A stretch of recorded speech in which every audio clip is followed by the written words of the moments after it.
Ryan, thank you for that beautiful and mystical and penetrating piece. That was lovely, and I'm so deeply appreciative that you chose that this morning. And thank you, Mignon, and thank you, Raphael, for introducing our service. And Raphael, I think this might be a debut appearance for you, and that's wonderful. Thank you for being here. Thank you guys for having me. I would like to begin our service, or my time in the service today, with a word expressing hope. People have been through a great deal over the last year at many levels of their lives. But life is changing for the better before our eyes. And I think that we need to take note of that and honor that and gain strength from it. New cases of COVID are down very sharply. The rate of deaths is down. Vaccine distribution is rising and will accelerate in the weeks and in the months ahead. We're entering a new world. A new administration is moving forward and is moving this country forward toward constructive actions on multiple fronts, which is going to lead toward a more civil, more democratic, and more prosperous society for all. We can rightfully feel, I believe, a reemergence of hope. As our chalice lighting reading this morning, I'd like to share with you words that was written by Deborah Burrell, who was a member of the Birmingham congregation I served for a while. And she wrote, "Fire consumes and casts the bright light, but our chalice flame consume and may it consume our regrets for the past, our fears about the future, and our worries about today. May it light for us a path of joy and peace." The metaphor of the veil, the title of my sermon today, represents that curtain that obscures Anglo-European whites from seeing the reality of life as experienced daily by people of color. The physical bodies and the activities of people of color are, of course, seen all the time, but life as they perceive it and experience it is not seen as well, or not at all. Some Anglo-European whites can see through the veil, at least partially. Some cannot. Some do not want to see through the veil. Some see through the veil, and in a momentary awareness of the reality of what they see, they change. Some do not. In the service, we will try to peer through the veil by hearing stories from two fellowship members, Joyce Porter and Jimmy Kim. I wish to say that I emphatically support the restoration and renewal project occurring in this congregation. I believe that it reflects the highest expression of our most important values. There is, frankly, an awkwardness about me as a white man speaking about systemic racism when I have, in fact, garnered the advantages of it every day of my life. Analysis of my genetic material proves that I am quite white indeed.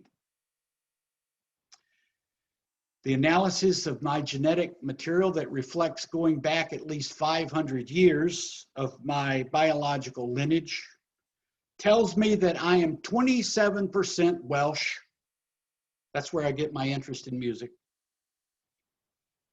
26% Scottish. That's where I get my stubbornness, I guess.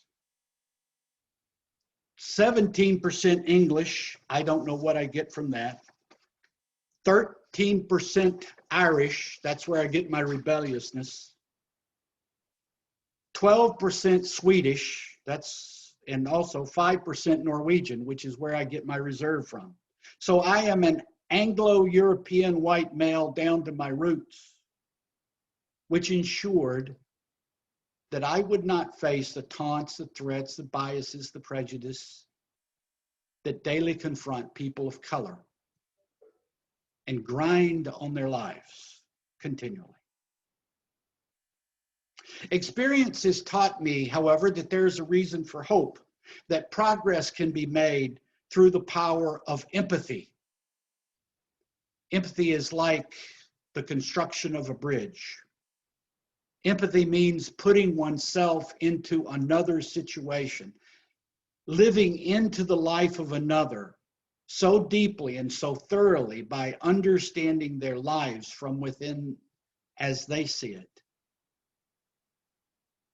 that the sense of otherness is dissolved.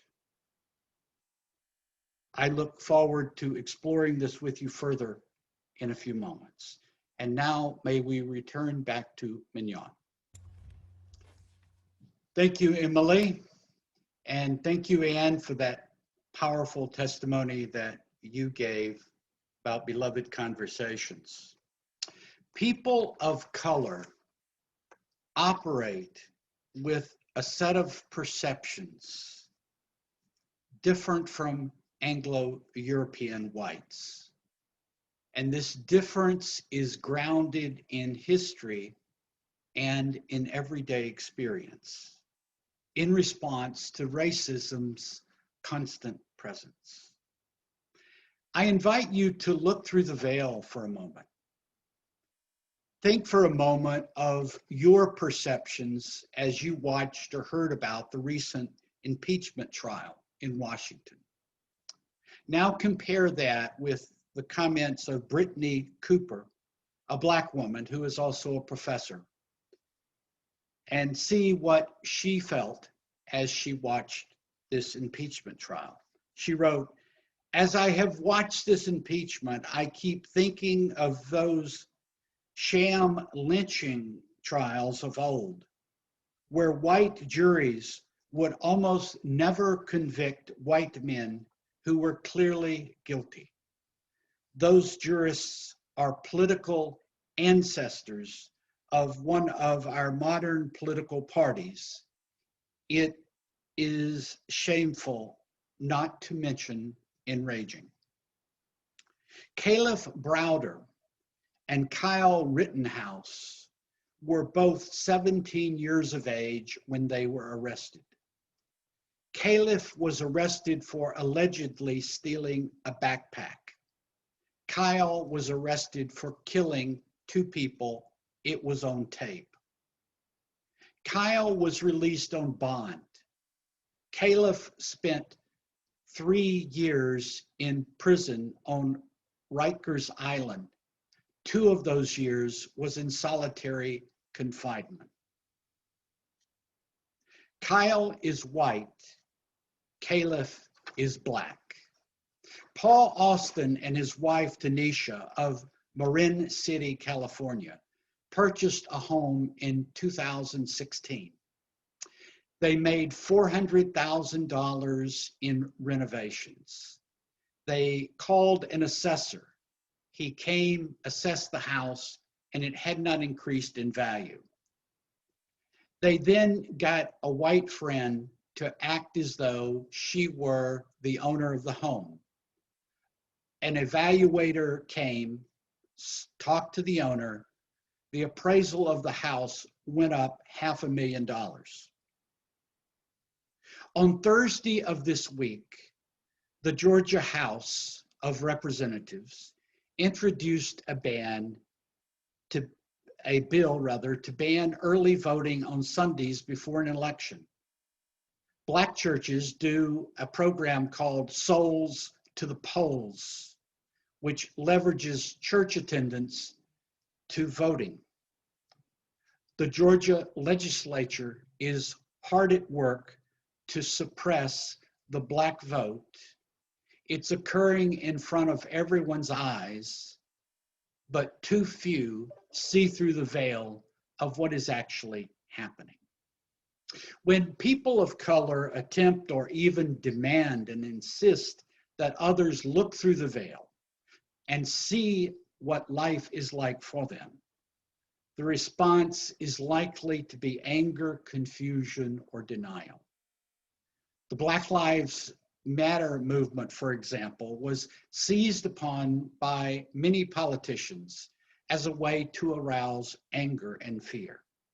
In fact, in reality, it was an attempt to force others to see through the veil. I believe progress can be made through the power of empathy. Empathy means putting ourselves so deeply into the place and position of another that our differences dissolve. But to place ourselves in another's position, we must listen to what life is like for the other people and for people of color.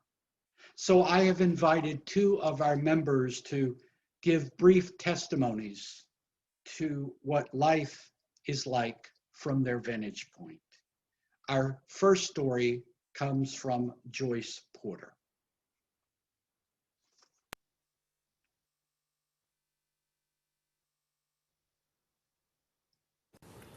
When my gym shut down last year because of COVID, I started taking walks in my neighborhood for exercise.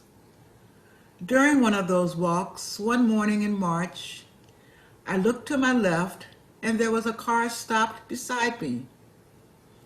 You might have thought perhaps this person is lost and needs directions, or perhaps this is someone that I know in a car that I don't recognize.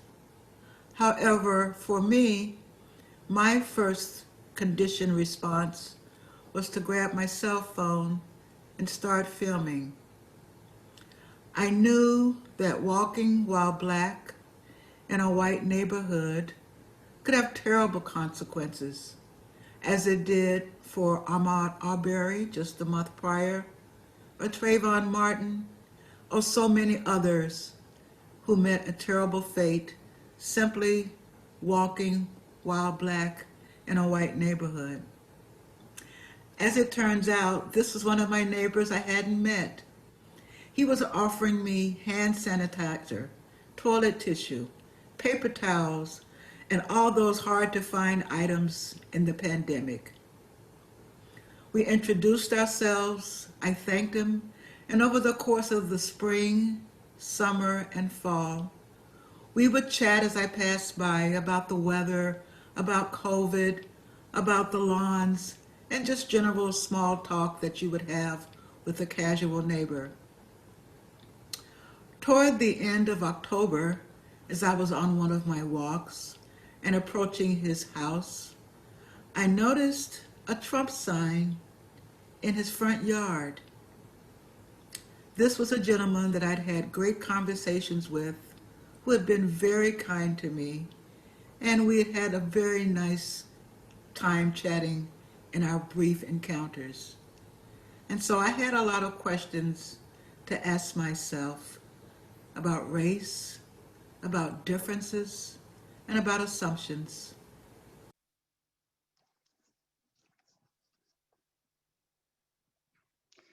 Thank you, Joyce. And our next story comes from Ginny Kim.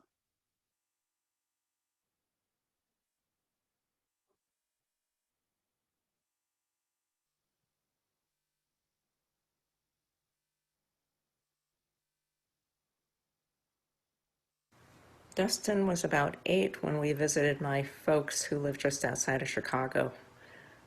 He had always loved trains, so rather than driving into the city, my dad suggested we take the train in.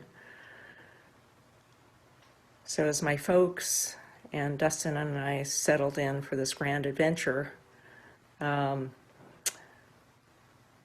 a passenger carrying a large garbage bag full of bottles settled in a seat on the second story, right across from where we were seated on the first story.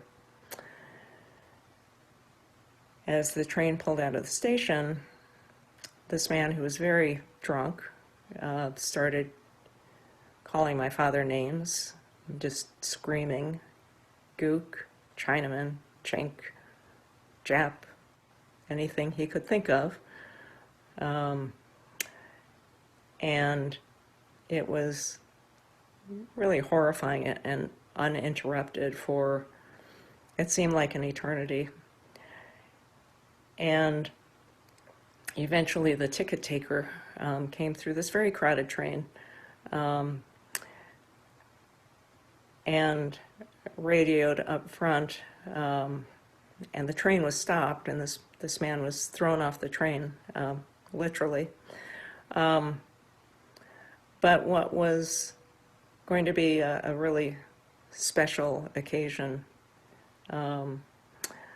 became just a real nightmare and a horrible memory for all of us. I felt so bad for my father, who had often been on the receiving end of that kind of abuse, as had I, but watching a loved one publicly attacked and ridiculed like that is somehow more hurtful.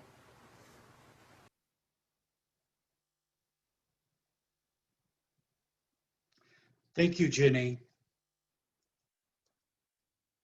As these brief stories tell us, people of color must continually adapt to the influence of racism in all its varied forms, in addition to all the many other challenges of life we all must endure.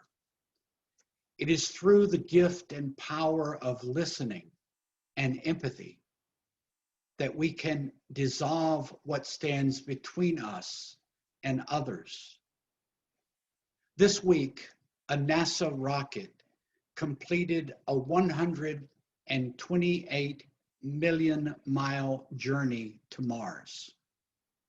Once the spacecraft was in orbit around Mars, it released the Mars Curiosity rover, which parachuted hundreds of miles an hour toward the surface of, landed safely. There, through varied means, it will seek soil and atmosphere samples to gain knowledge about Mars. Why is it that we human beings can make a journey of 128 million miles, but find it difficult to make the journey in which we will genuinely meet and engage with one another? Mars is a very inhospitable planet, but we found a way to make contact and to gather information. Even if people are different from us, we can find ways to connect deeply. Learning to do so may be the key to our prospering and survival. And that is why I am deeply thankful and appreciative to the Restoration and Renewal Project and to the beloved Conversations program at this congregation. They give me a profound sense of hope and optimism about our future. May it be so. Amen. May the flame we extinguish go in our hearts and our minds as peace, as compassion, as hope. And I share these words of benediction with you from a colleague, Eric Williams. Blessed is the path on which you travel. Blessed is the body which carries you upon it. Blessed is your heart which has heard the call. Blessed is your mind which discerns the way. Blessed is the gift that you will receive by going. Truly blessed is the gift of who you will become by walking on the journey. May you go forth in peace with hope. Amen.